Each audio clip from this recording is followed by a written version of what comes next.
আজ আমি বিভূতিভূষণ বন্দ্যোপাধ্যায় লিখিত বোমাই বুরুর জঙ্গলের গল্পটি পড়ব। বিভূতিভূষণ বন্দ্যোপাধ্যায় 12ই সেপ্টেম্বর 1894 তারিখে জন্মগ্রহণ করেন। তিনি একজন জনপ্রিয় ভারতীয় বাঙালি কথা সাহিত্যিক।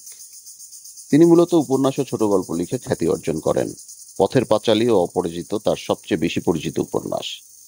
উপন্যাসের পাশাপাশি বিভূতিভূষণ প্রায় 20টি গল্পগ্রন্থ, কয়েকটি কিশোর পাঠ্য উপন্যাস ও ভ্রমণ কাহিনী এবং দিনলিপিও রচনা করেন।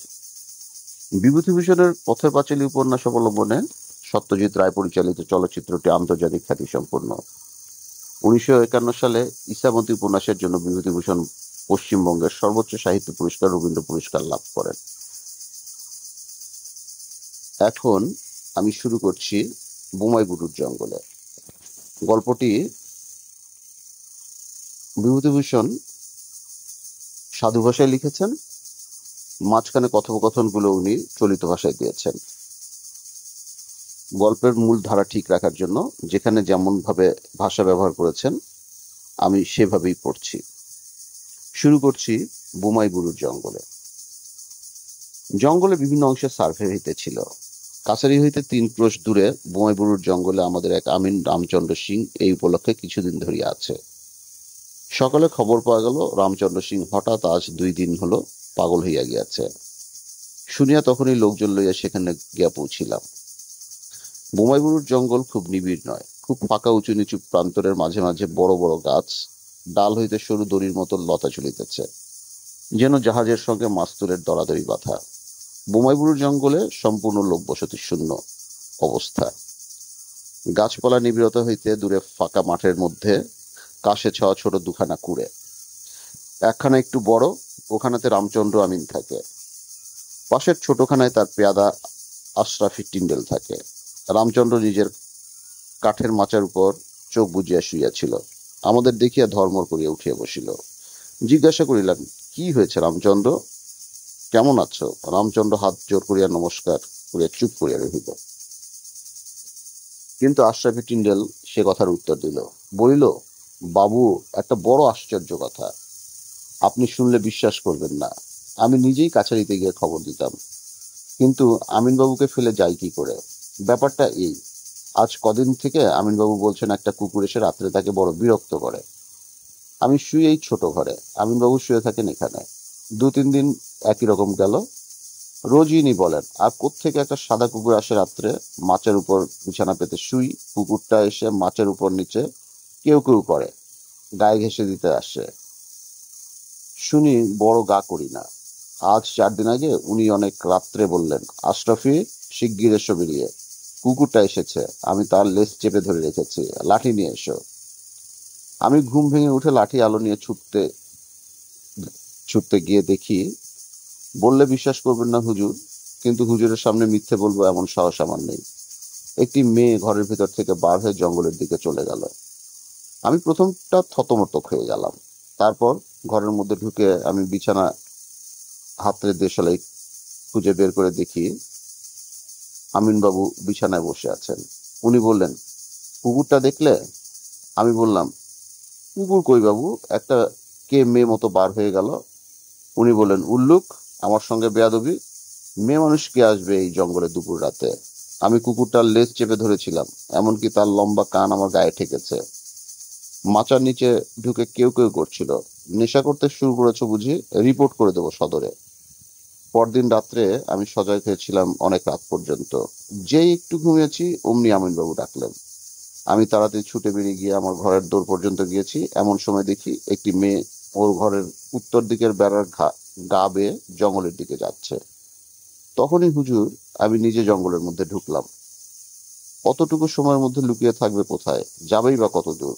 বিশেষ করে আমরা জঙ্গল জরিপ করি, অন্ধি সন্ধি সব আমাদের জানা। কত খুঁজলাম বাবু, কোথাও তার চিহ্নটি পেলাম না। শেষে আমার কেমন সন্দেহ হলো।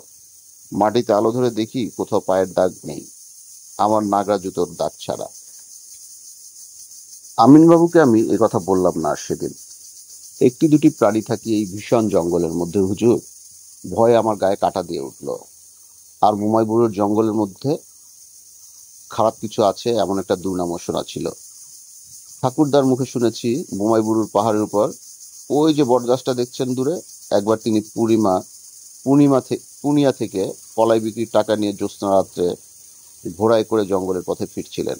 ওই বটতলায় এসে দেখেন একদল অল্প বয়সী সুন্দরী মেয়ে হাত ধরাধরি করে জ্যোৎস্নার মধ্যে নাচছে। এদেশে বলে ওদের ডামা বানু, এক ধরনের জিন পরি, নির্জন জঙ্গলের মধ্যে থাকে, মানুষকে বেঘরে পেলে মেরেও ফেলে। হুজুর, পরদিন রাত্রে আমি নিজে আমিনবাবুর তাঁবুতে গিয়ে শুয়েছিলাম সারা রাত জেগে জরিপের থাকবন্দির হিসাব করতে লাগলাম। বোধহয় শেষ রাতের দিকে একটু তন্দ্রা এসে থাকবে, হঠাৎ কাছেই একটা কিসের শব্দ শুনে মুখ তুলে চাইলাম। দেখি আমিন সাহেব ঘুমোচ্ছেন ওর খাটে, আর খাটের নিচে কি একটা ঢুকেছে। মাথা নিচু করে খাটের তলায় দেখতে গিয়ে চমকে উঠলাম। আধা আলো আধা অন্ধকারের প্রথমটা মনে হলো একটি মেয়ে যেন গুটি সুটি মেরে খাটের তলায় বসে আমার দিকে হাসি মুখে চেয়ে আছে। স্পষ্ট দেখলাম হুজুর, আপনার পায়ে হাত দিয়ে বলতে পারি, এমনকি তার মাথায় বেশ কালো চুলের গোছ পর্যন্ত স্পষ্ট দেখেছি। লণ্ঠনটা ছিল যেখানটাতে বসে হিসাব করছিলাম সেখানে, হাত ৬-৭ দূরে। আরো ভালো করে দেখবো বলে লণ্ঠনটা যেমন আনতে গিয়েছি, কি একটা প্রাণী ছুটে খাটের তলা থেকে বেরিয়ে পালাতে গেল। দোরের কাছে লণ্ঠনের আলোটা বাঁকা হয়ে পড়েছিল, সেই আলোতে দেখলাম একটা বড় কুকুর, কিন্তু তার আগাগোড়া সাদা হুজুর, কালোর চিহ্ন কোথাও নেই তার গায়ে। আমিন সাহেব জেগে বললেন, কি কি? বললাম, ও কিছু নয়, একটা শেয়াল কি কুকুর ঘরে ঢুকেছিল। আমিন সাহেব বললেন, কুকুর? কি রকম কুকুর? বললাম, সাদা কুকুর। আমিন সাহেব যেন একটা নিরাশার সুরে বললেন, সাদা ঠিক দেখেছ না কালো? বললাম, না, সাদাই হুজুর। আমি একটু বিস্মিত যে না হয়েছিলাম এমন নয়। সাদা না হয়ে কালো হলেই বা আমিনবাবুর কি সুবিধা হবে তা তো বুঝলাম না। উনি ঘুমিয়ে পড়লেন, কিন্তু আমার যে কেমন একটা ভয় ও অস্বস্তি বোধ হলো, কিছুতেই চোখের পাতা বুঝতে পারলাম না। খুব সকালে উঠে খাটের নিচে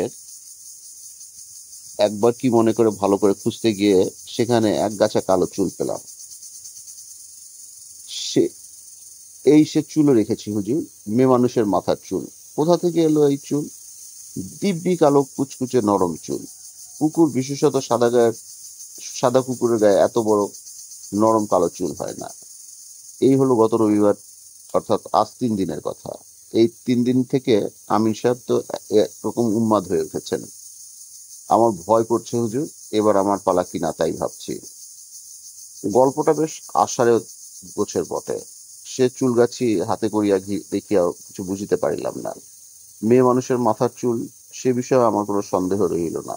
আশরাফি টিন্ডেল ছোকরা মানুষ, সে যে নেশা ভাঙ করে না এ কথা সকলেই এক বাক্যে বলিল।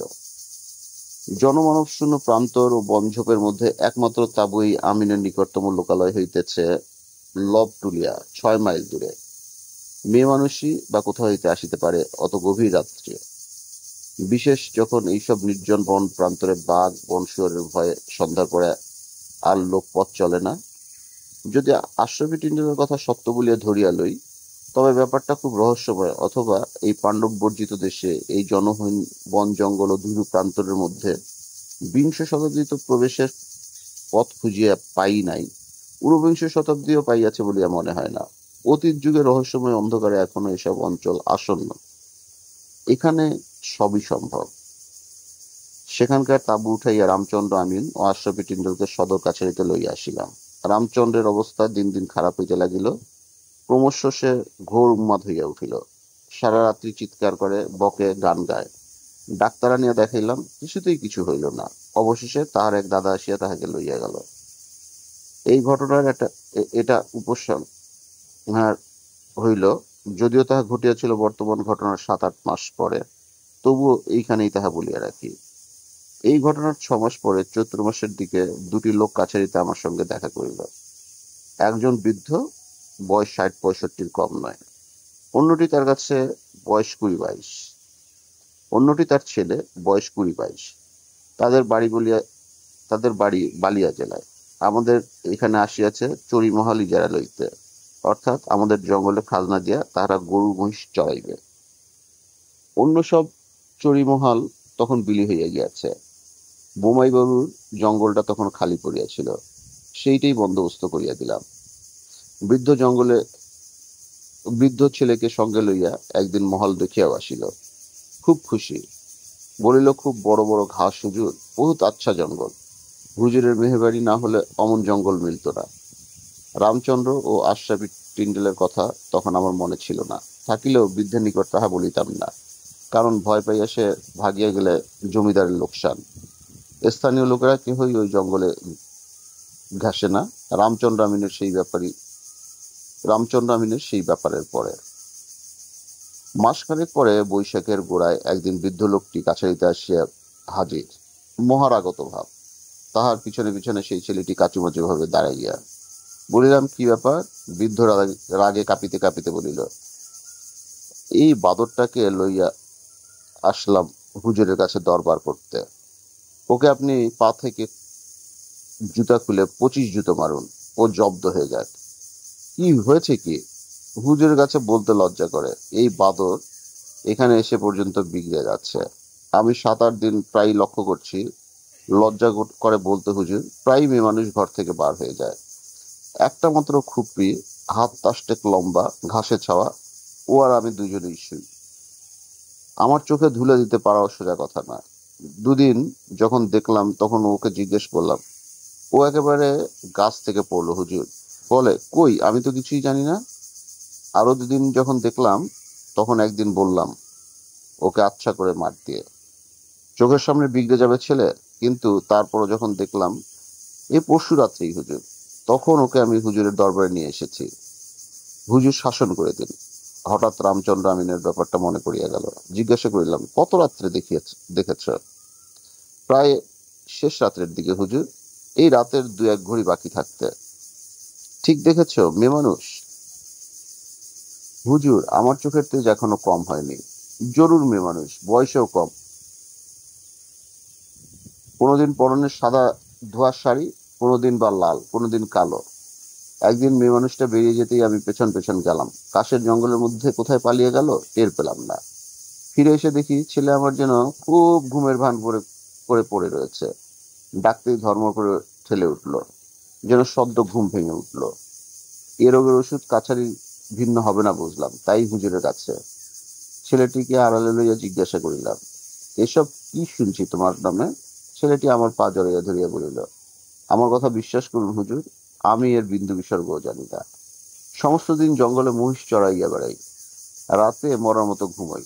ভোর হলে তবে ঘুম ভাঙে। ঘরে আগুন লাগলো আমার হুঁশ থাকে না। বললাম, তুমি কোনোদিন কিছু ঘরে ঢুকতে দেখোনি? না হুজুর, আমরা ঘুমালে হুঁশ থাকে না। এ বিষয়ে আর কোনো কথা হইল না। বৃদ্ধ খুব খুশি হইল, ভাবিল আমি আড়ালে লইয়া গিয়া ছেলেকে খুব শাসন করিয়া দিয়াছি। দিন 15 পরে একদিন ছেলেটি আমার কাছে আসিল, বলিল, হুজুর, একটা কথা আছে। সেবার যখন আমি বাবার সঙ্গে কাছারিতে এসেছিলাম তখন আপনি ও কথা জিজ্ঞেস করেছিলেন কেন? কেন বলো তো? হুজুর, আমার ঘুম আজকাল খুব সজাগ হয়েছে। বাবা ওই রকম করেন, তাই মনে কেমন একটা ভয়ের দরুনি হোক বা যার দরুনি হোক, কদিন থেকে দেখছি রাত্রে একটা সাদা কুকুর কোথা থেকে আসে। অনেক রাত্রে আসে। ঘুম ভেঙে এক একদিন দেখি সেটা বিছানার কাছেই কোথায় ছিল। আমি জেগে উঠলেই পালায়। সে কেমন করে বুঝতে পারে যে এইবার আমি জেগেছি? এরকম তো কদিন দেখলাম। কিন্তু কাল রাতে হুজুর একটা ব্যাপার ঘটেছে। বাবুজি জানে না, আপনাকেই চুপি চুপি বলতে এলাম। কাল অনেক রাত্রে ঘুম ভেঙে দেখি কুকুরটা কখন যে ঢুকেছিল দেখিনি, আস্তে আস্তে ঘর থেকে বার হচ্ছে। সেদিকে কাশের বেড়া জানালার মাপে কাটা। কুকুর বেরিয়ে যাওয়ার পর বোধহয় পলক ফেলতে যতটা দেরি হয়, তারপরেই আমার সামনে জানলা দিয়ে দেখি একটা মেয়ে মানুষ জানলার পাশ দিয়ে ঘরের পেছনের জঙ্গলের দিকে চলে গেল। আমি তখনই ছুটে বাইরে গেলাম। কোথাও কিছু নাই। বাবাকেও জানাইনি। বুড়ো মানুষ ঘুমোচ্ছে। ব্যাপারটা কি হুজুর বুঝতে পারছি না। আমি তাকে আশ্বাস দিলাম ও কিছু নয়, চোখের ভুল। বলিলাম, তাহাদের যদি ওখানে থাকিতে ভয় করে তাহারা কাছারিতে আসিয়া শুইতে পারে। ছেলেটি নিজের সাহসীনতায় বোধ করি কিঞ্চিত লজ্জিত হইয়া চলিয়া গেল। কিন্তু আমার অস্বস্তি দূর হইল না। ভাবিলাম এইবার কিছু শুনলে কাছারি হইতে 2 জন সেপাই পাঠাইব রাত্রে ওদের কাছে শুইবার জন্য। তখনও বুঝিতে পারি নাই যে জিনিসটা কত সঙ্গীন। দুর্ঘটনা ঘটিয়া গেল অতি অকস্মাৎ এবং অতি অপ্রত্যাশিত ভাবে। দিন তিনেক পরে সকালে সবে বিছানা ছাড়িয়া উঠিয়াছি, খবর পাইলাম কাল রাত্রে বোমাইবুরুর জঙ্গলে বৃদ্ধ ইজারাদারের ছেলেটি মারা গিয়াছে। ঘোড়ায় চড়িয়া আমরা তখনই রওনা হইলাম। গিয়া দেখি তাহারা যে ঘরটাতে থাকিত তাহার পেছনে কাশ ও বনঝাউ জঙ্গলে ছেলেটির মৃতদেহ তখনও পড়িয়া আছে। মুখে তাহার ভীষণ ভয় ও আতঙ্কের চিহ্ন। কি একটা বিভীষিকা দেখিয়া আটকাইয়া যেন মারা গিয়াছে। বৃদ্ধের মুখে শুনিলাম শেষ রাত্রির দিকে উঠিয়া ছেলেকে সে বিছানায় না দেখিয়া তখনই লণ্ঠন লইয়া খোঁজাখুঁজি আরম্ভ করে, কিন্তু ভোরের পূর্বে তাহার মৃতদেহ দেখিতে পাওয়া যায় নাই।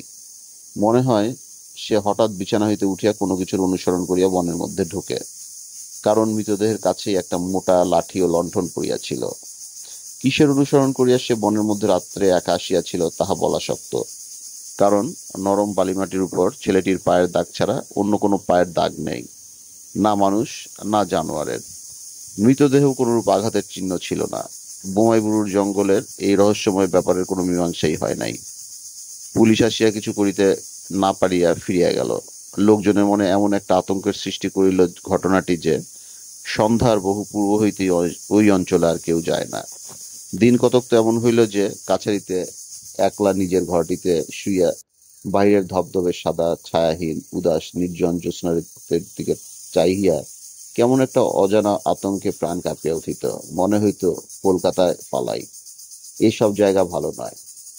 এর জ্যোৎস্না ভরা নৈশ প্রকৃতি রূপকথার রাক্ষসী রানীর মতো তোমাকে ভুলাইয়া বেঘরে লইয়া মারিয়া ফেলিবে। যেন এসব স্থানে মানুষের বাসভূমি নয় বটে, কিন্তু ভিন্ন লোকের রহস্যময় অশরীরী প্রাণীদের রাজ্য বহুকাল ধরিয়া তাহারাই বসবাস করিয়া আসিতেছিল। আজ হঠাৎ তাহাদের সেই গোপন রাজ্যে মানুষের অনধিকার প্রবেশ তাহারা পছন্দ করে নাই। সুযোগ পাইলেই প্রতিহিংসা লইতে ছাড়িবে না।